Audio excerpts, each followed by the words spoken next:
born here and under our Constitution are citizens.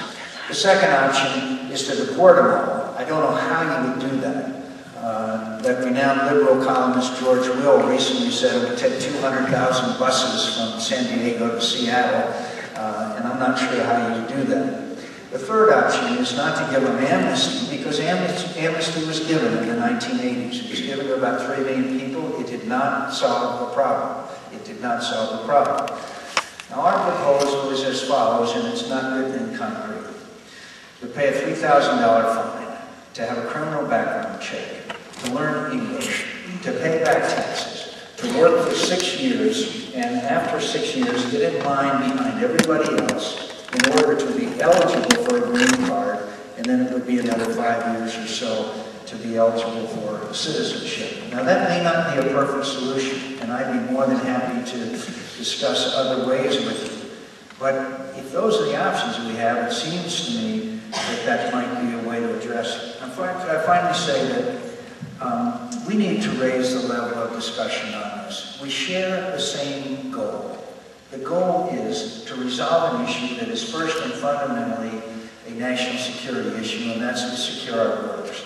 So I'm open to your ideas and thoughts. I hope, and I respect them, and I hope that you will respect my views, and because we need to come together and solve this issue. I think we would all agree, no matter where we stand on this issue, the worst result would be to do nothing, and have the status quo.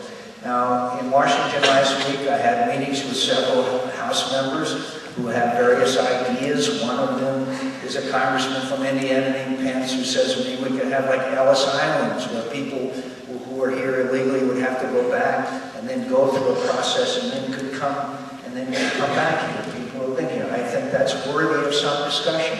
There's other people who say, well, you've got to secure the border first. Fine, we're doing it right now. Or we are spending billions of dollars building walls, hiring new border patrol, etc. And at the same time, it would take 2 or 3 years to set up one of these guest worker programs or this process that we mentioned to you about legalization. So I think you could achieve the goal, which a lot of people are concerned about, who are saying secure the border first. I think we're in agreement on that.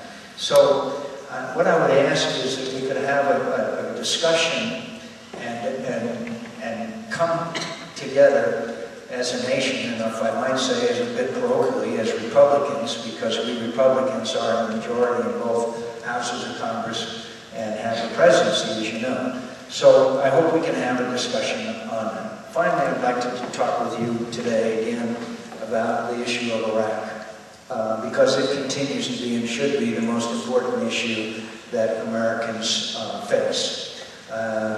We know that obviously we have shed an enormous amount of American blood and sacrificed our American treasure in the war in Iraq. And it certainly hasn't gone the way we wanted it to. And we've made many mistakes. Many mistakes were made in the conduct of this war, and I would be glad to talk to you about many of those mistakes. But I also think it's important that we realize that we are there. We are there today, and we cannot fail in my view. We must succeed. And I'd like to mention to you that what is the meaning then of success? What is the meaning of success? There will be no peace sign on the deck of the USS Missouri. There will be no Paris peace talks. This is a classic, it's turned into a classic insurgency. And the way insurgencies are defeated is over time, step by step, as a government gains control of its country and people. So what are the recipes for success? One is an improving economy. Everybody in the world wants to have a better life, and so we've got to have a better economy. Finally, the oil exports are starting to creep up, which, as you know, is an enormous source of revenue for Iraq. The second thing is a government that people support. And now we have, finally, remember now in Iraq, it's 2 steps forward, 1.5 steps back. 2 steps forward, 1.5 steps back. So what's a functioning government? It was so frustrating to all of us that they had an election, and then it took them 5 months to appoint the defense minister and the interior minister. But it's a functioning government now, and I believe that most people in Iraq, Kurds, Shias, Sunni, others, view themselves as Iraqis first, and and Sunni Shia occurred second.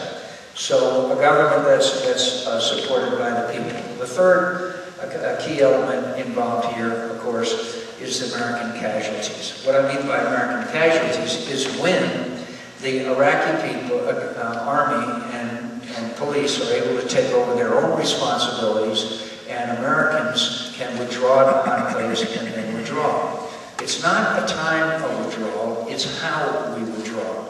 We've got 30,000 troops in South Korea, as you know, and we've had them there for 50 or 60 years. Nobody cares. In fact, we're glad they're there for ensuring security in Asia.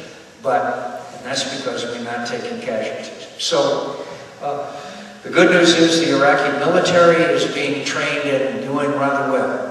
The bad news is that the Iraqi police force is still, in some places, not nearly as capable as we would hope that they would be.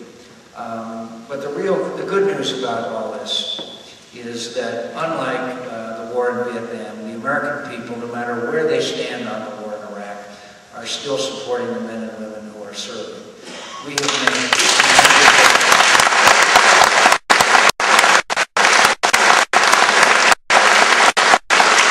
marvelous thing. I go out to Walter Reed quite frequently and see these young people who have been so grievously wounded.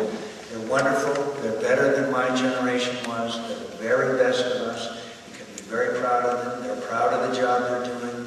They want to go back. They're really the very best of us. And that includes, of course, our own Arizona Guard, who has served so wonderfully, as well as our reservists from our state, of whom we are very proud. So the next time you run into one of them that's in uniform, just walk over and say thanks for serving, because that's really all they want from us, and it's wonderful. So with that, I would like to now begin to respond to questions or comments or insults that you might have. Thank you for coming tonight. We'll begin with you. If you could just come up to the microphone. Would you let this lady go first? Oh, thank you. She was